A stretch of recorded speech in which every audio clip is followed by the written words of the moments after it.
Hi, it's Kaylee with my first ever video on YouTube.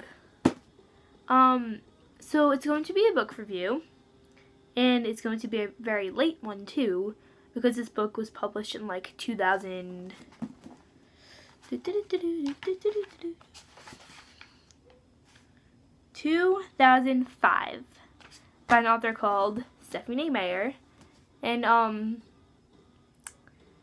yeah, this book wasn't all that great, honestly, but I'm still gonna do a book review because I just read it, the whole entire series. Very late, actually. It's like 9 years. 9 years late.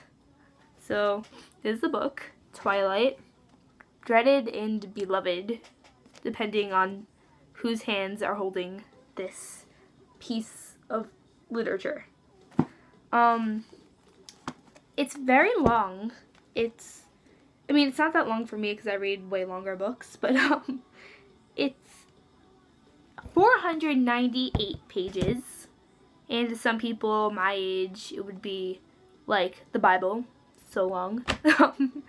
But to me, it's like an average book because I love to read. I was a Harry Potter nerd for Halloween a couple days ago, so yeah. I wore like a lightning bolt in my head and a cape. It was really weird. So, back to the book, because I don't want to tell you about my social life, which is very low. Which is a very small social life. But that's the way it is in middle school.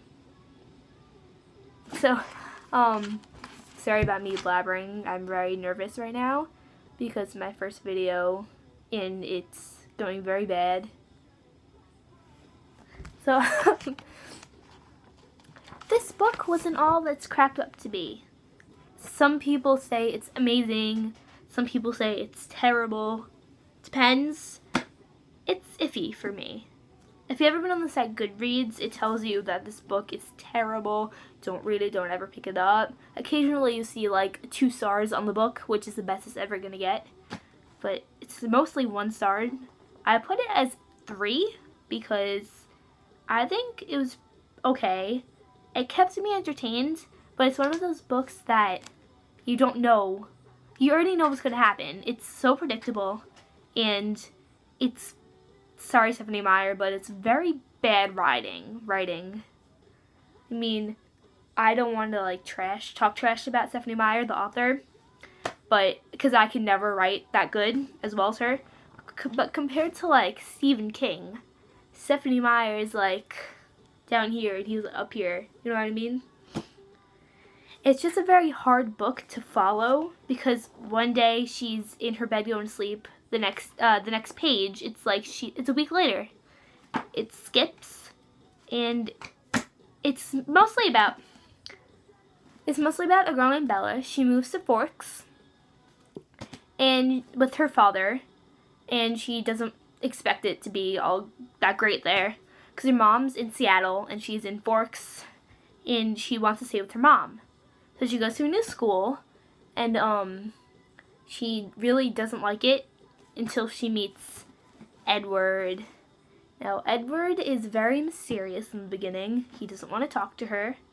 But you'll find that out later. Everybody obviously knows that he's a vampire. Because whenever you hear Twilight, you think vampire, werewolf, mysterious. So, yeah. I don't know how I said that, mysterious. Whatever. But, as you can tell, I talk a lot. If you're one of my friends, that's why people don't really talk to me. But, so, Edward wasn't really a character I could understand, like, I could relate to. Like, if you ever read The Mortal Instruments, they are amazing, go read them. I could relate to all the characters in the book. The Hunger Games, I loved. I could relate to Katniss, Peeta, Gale, Prim. I could even relate to TV characters. This is a movie and a book, obviously, and I can't relate to any of the characters at all.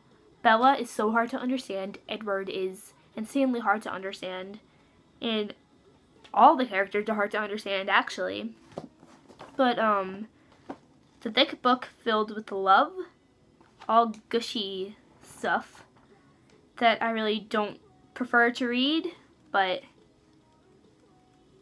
this one's actually kind of entertaining, like the love story they have to go through, but it doesn't have a good structure. I mean, the beginning was kind of boring, actually. I fell asleep reading it.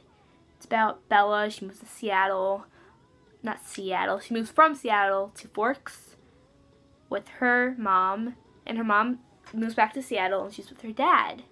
And it's just a very hard story to follow, very weird storyline.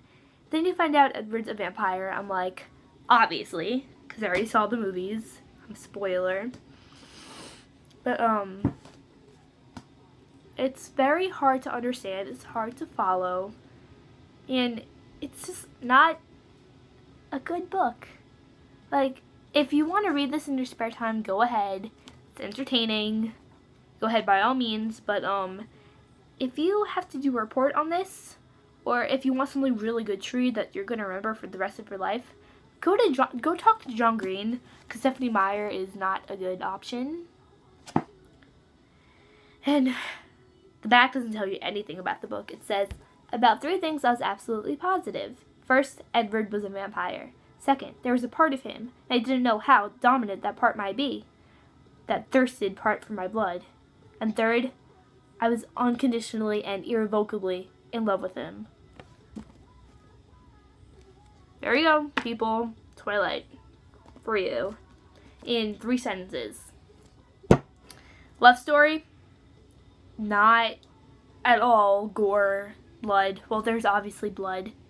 But, it's not gory at all. It's not horror, even though it's listed horror, supernatural, drama. And it's a good book for people my age, tweens, teenagers. If you're over 20 and you want to read this book, you can, but it's not going to be as much fun as you're like 13, 14, 15. So yeah, this is my very long review of Twilight. And, don't read it. Like, don't read it. I am actually a fan of the movies, even though Kristen Stewart bikes her lip a lot. But, the book isn't worth it if you want to spend, like, a week, in my case, of your time reading through 498 pages of Bella biting her lip and not smiling. Go ahead. And no offense to the author, I told you I can never write like that. I have a lot of respect for her, but just, I mean, the series gets better. I'll do, if you like it, I'll do a review for New Moon, Eclipse, Breaking Dawn, and we'll see how that goes.